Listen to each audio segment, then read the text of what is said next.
Hi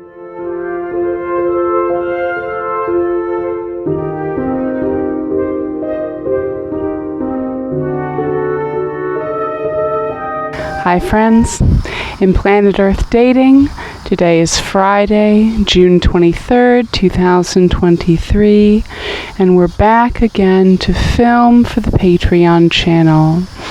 Today, the only authorized souls speaking through this channel are souls who are directly affiliated with the work of this Patreon channel and all of its members, which includes you if you're seeing this video.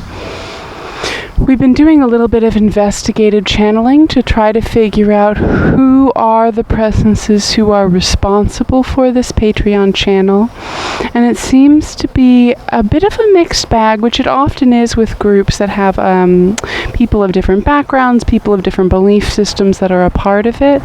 It feels like a handful of the presences who show up to speak through the channel in these sessions are personal guardian angels of listeners who show up over and over again.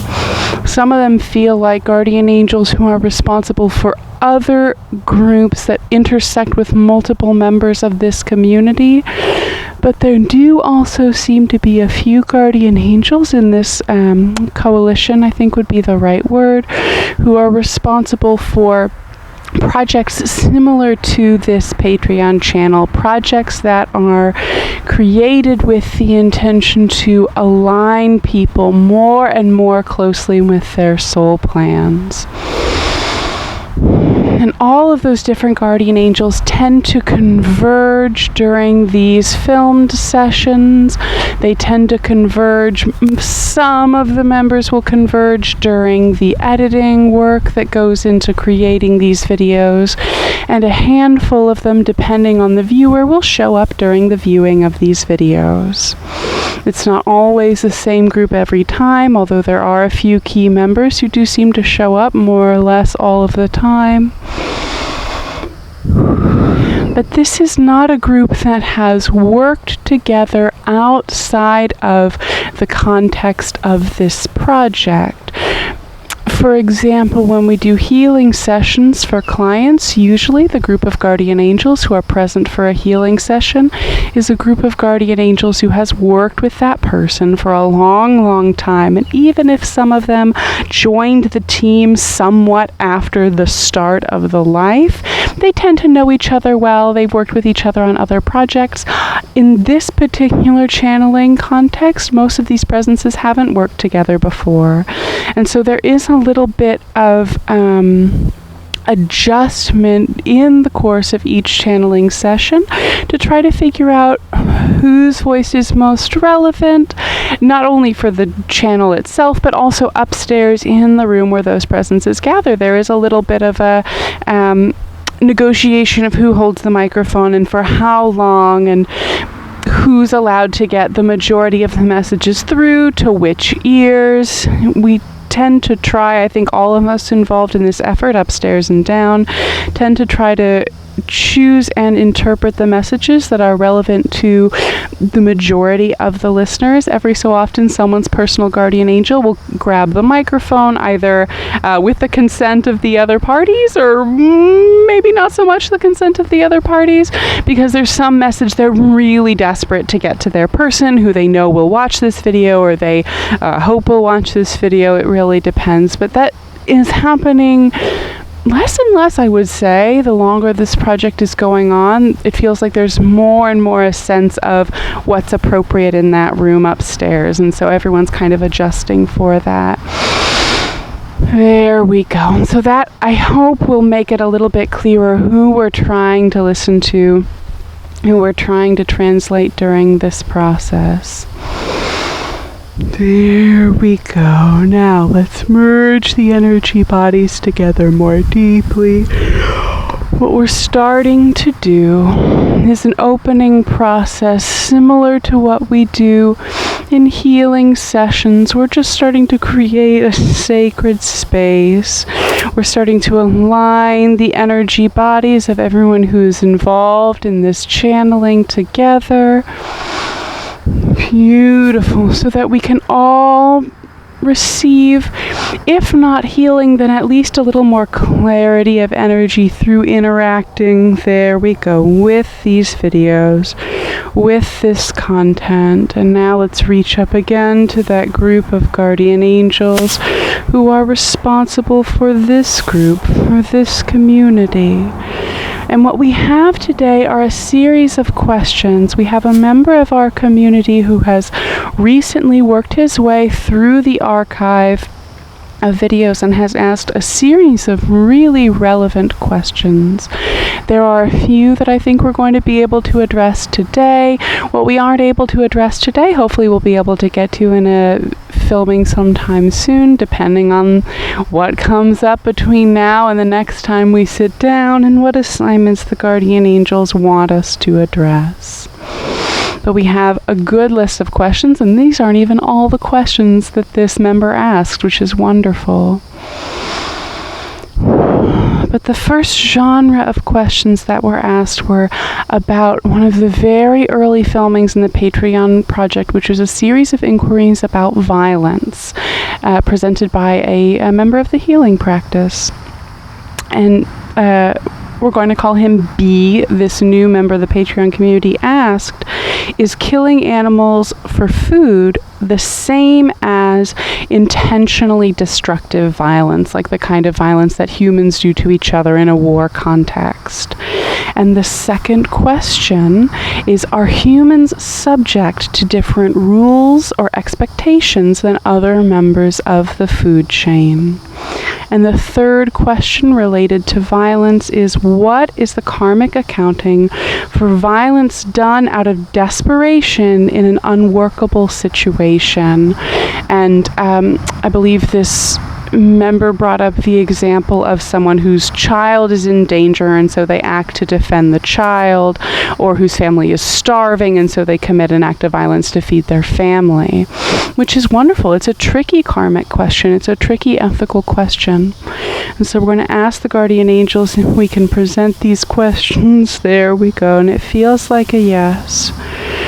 And we're just going to hold these questions up, and we'll see what starts to come through. The first question they're really starting to address is, are humans subject to different rules and expectations than other members of the food chain? And someone is speaking who feels like they've been related to Earth and life on Earth for a long time. And they're saying that humans actually made that choice to be held to different standards when they started to treat themselves as if they were different. It feels like not even all that long ago, humans were pretty much treated karmically the same as other animals. I think there was always awareness that we had a kind of a flaw of character that could act us to behave destructively toward the planet, that could cause us to coalesce as a species in a way that is fundamentally different from a lot of the other species on our planet. So for a long time, the karmic allocation for violence was pretty much equal throughout the species. And first of all, the guardian angels want to make a point that we don't often think about, and they're saying almost all species believe that the world is theirs. There are a handful, mostly domesticated species, who seem to live with the belief that humans run the world, that humans are in control of the world, and really for domesticated species, humans are. If you are a domesticated dog or a domesticated cow, humans are always going to tell you what to do with your life. They're always going to be authority figures for you, simply because of the way that your species has been developed and the relationship historically that your species has had with humanity.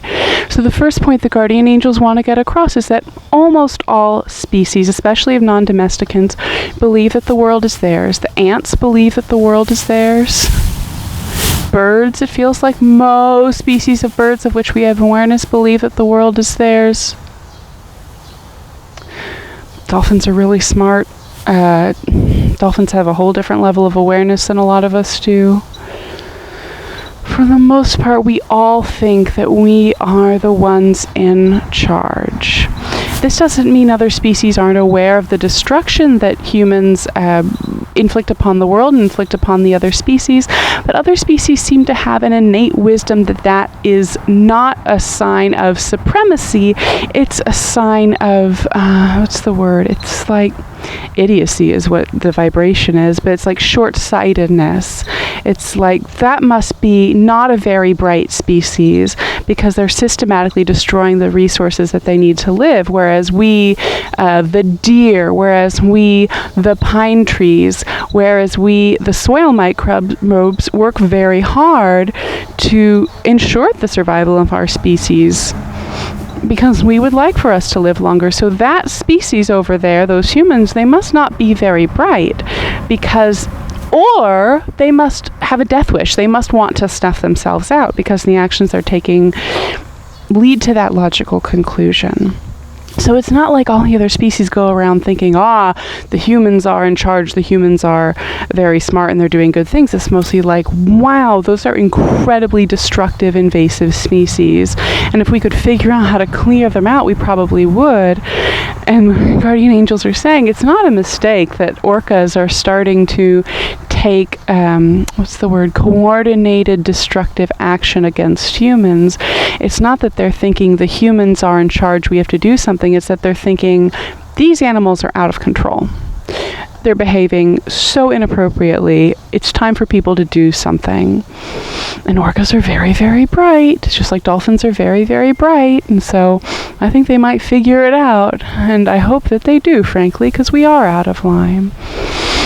So this circles back around to what is the karmic difference for animals on the food chain? And essentially, when humans started to say, we are better than all the other species, and certainly all the other vertebrate animals, when we started to act, they're saying too big for our britches, which is a phrase I haven't heard in a long time. When we started to act too big for our britches, the guardian angels responsible for us as a species had to adjust the way that we were being judged.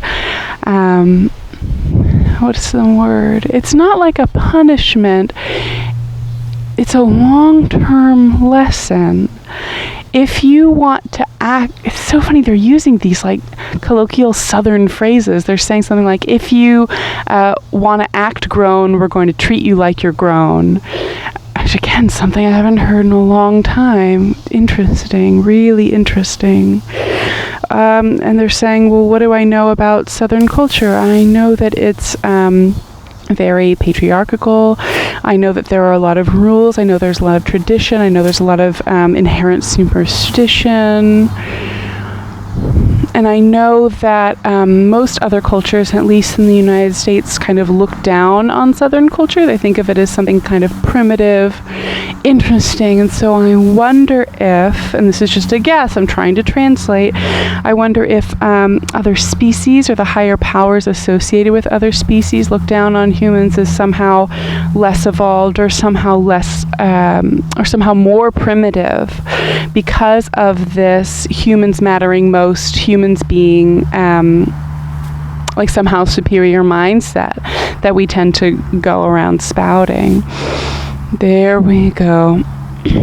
And so now when we start to feel the karmic weight, there we go for violence done by humans and violence done by animals. The main difference, there's still some of that difference because of that attitude that humans have, but the main difference seems to be again about necessity. Carnivorous animals especially, their life plans, their soul plans, they are built around a certain amount of violence. If you look into the karmic record for, what's a carnivorous animal? A hawk. If you look into the karmic record for any given hawk, there isn't a lot of karmic weight about what they eat for food. Interestingly enough, there is some karmic weight about how they choose to share it. I wonder if that's with other hawks or other carnivorous birds. I don't know. Like, it feels like the karmic weight that they tend to get on the wrong side of has to do with allocation and less to do about the actual process of getting the food, of killing the food. Whereas humans, when we feel, there we go, there's a lot more karmic weight with violence.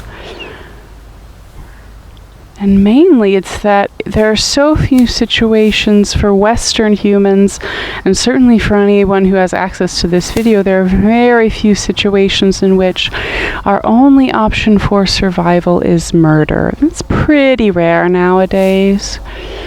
There we go. And so that's definitely weighed karmically. And now let's ask, because that was part of one of the questions of what happens if someone is in a situation where the back is to the wall and murder does feel like the only way that they're going to be able to get out of there alive.